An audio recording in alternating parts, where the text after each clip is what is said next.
Hello, everybody. Welcome to this week's edition of Staying Connected. It's good to just be together again during this long and extended quarantine.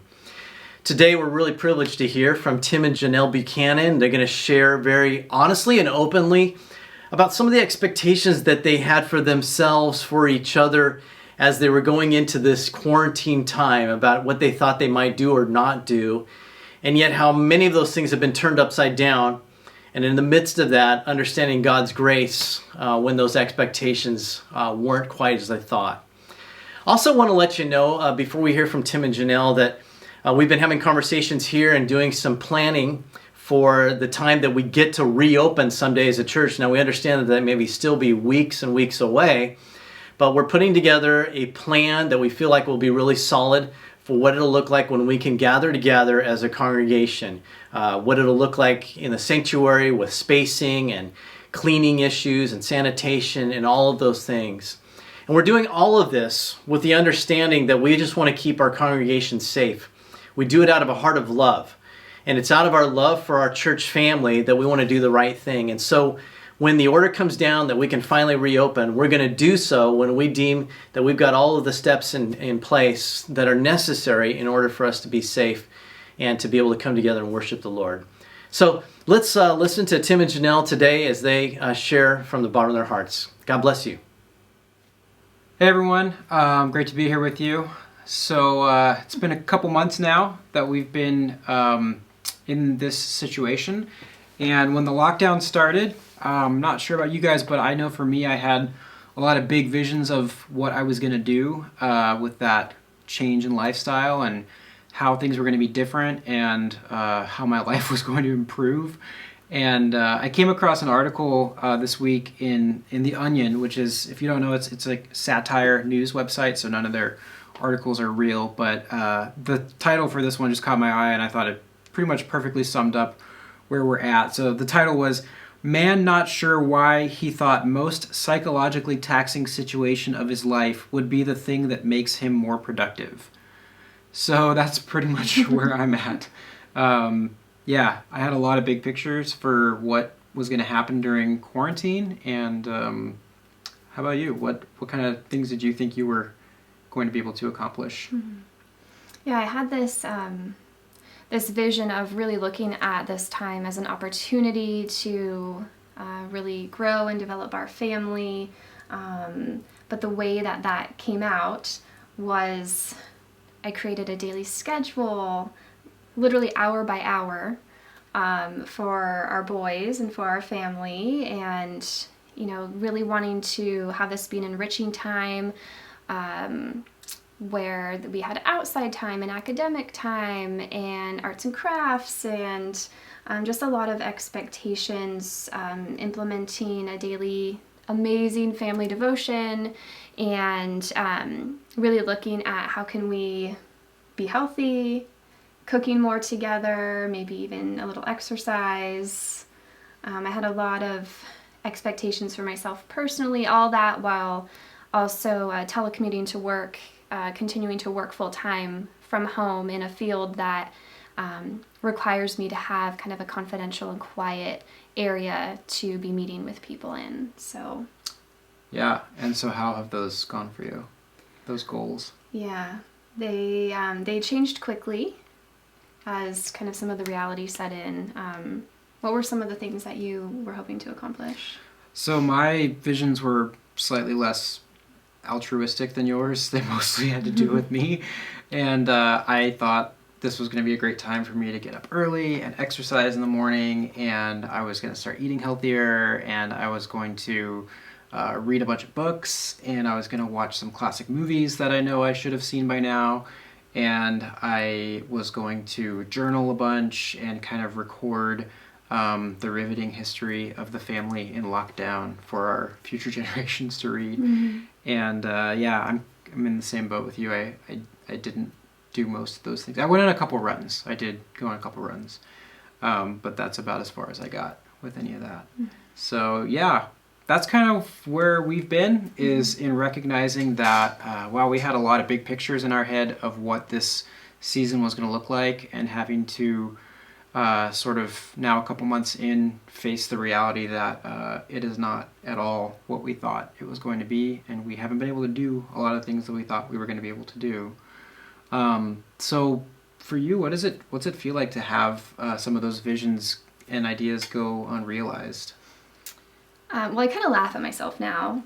Now that I really am starting to see all the expectations that I had placed on myself, that I had placed on our family, on you, on our boys.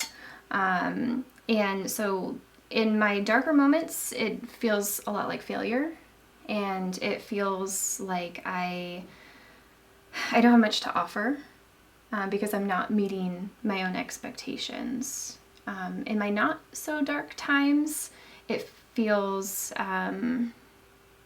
it's just slightly disappointing. How about for you? Yeah, I think for me, it's felt like, at first it felt like, well, this is a unique situation, so I can give myself a break, kind of. And then after a while, it was like, ugh, I guess I'm not sort of the go-getter and the self-starter that I really thought I was going to be. And kind of recognizing, like, this is hard, and this is not making my life more accessible to the things that I wanted to do. This is actually complicating things. So do you feel like in the midst of that, God is revealing anything to you? Yeah, I mean, it's something that I've mentioned a few times, like during the communion meditations on Sunday mornings and things like that. Just recognizing my need for Jesus. I think it's really easy for me to crowd out the deficiencies in myself, whether it's sinfulness or just human brokenness or however you want to describe it. It's easy to ignore those things when life is noisy and busy and fast-paced. But as things have been forced to slow down recently, it's given me some necessary time to sort of reflect on myself and to see some things about me that I'm not crazy about, and then to sit with that and let God see that too. And one of the things that God's really been showing me recently is just how good and patient and graceful He is. That when I bring that part of myself to Him and say, Lord, this is a part of me that I don't like, that I'm not content with, that I'm not proud of, it's almost as if God looks at me and says, yeah, that's exactly why I offered to save you. How about for yourself?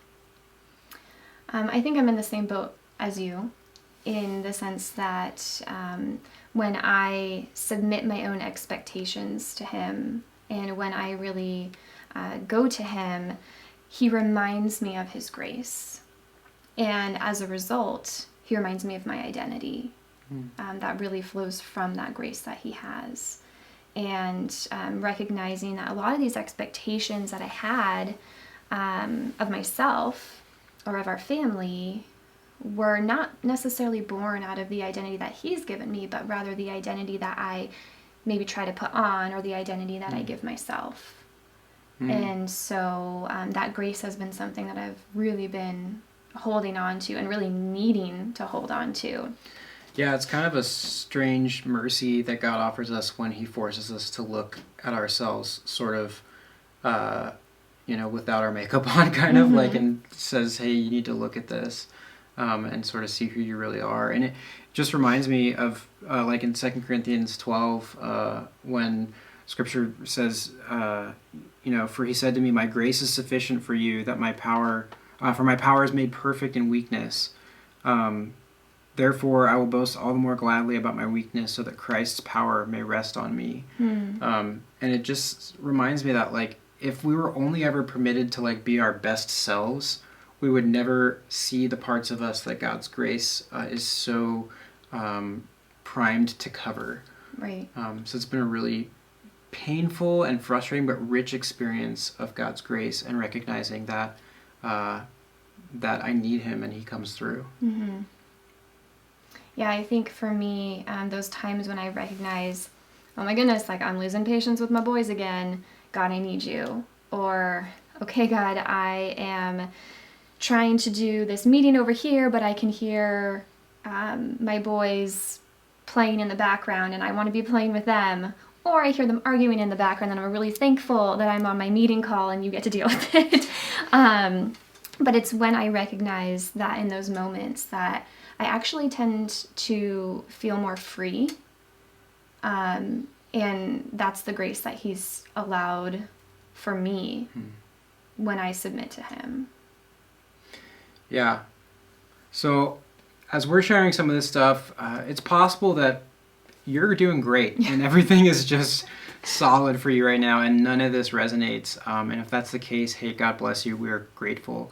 And we'll take some tips. Yes. Yeah.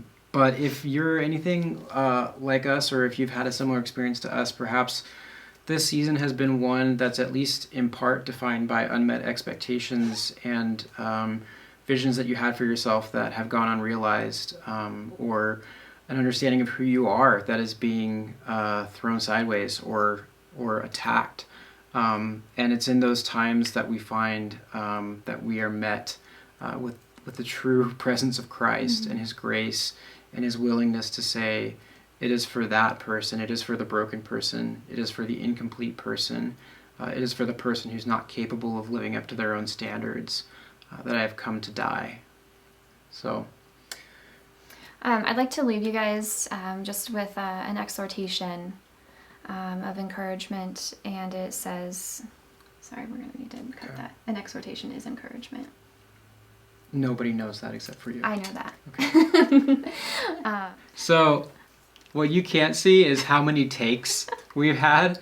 And this is just like no, we totally can't, because this is just a microcosm of what we're talking about, which is that you're never going to get it right. You're always going to have mistakes. You're never going to live up to your expectations. We thought we could do this in one take.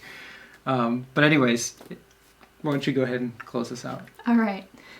So with that, I'm going to go ahead and just send us out with an exhortation. Let's remind ourselves of who we are and whose we are, not on the basis of what we do or what we don't do, but on the basis of the fact that the Father, through grace, gives us our identity, and it is out of that identity that we are able to obey. May we be obedient to what he is calling us to act upon, or not act upon, attentive to his voice, letting him direct us rather than the expectations we have of ourselves. Amen. We love you guys. We cannot wait to see our church family face to face. Hopefully soon. We're going to encourage you.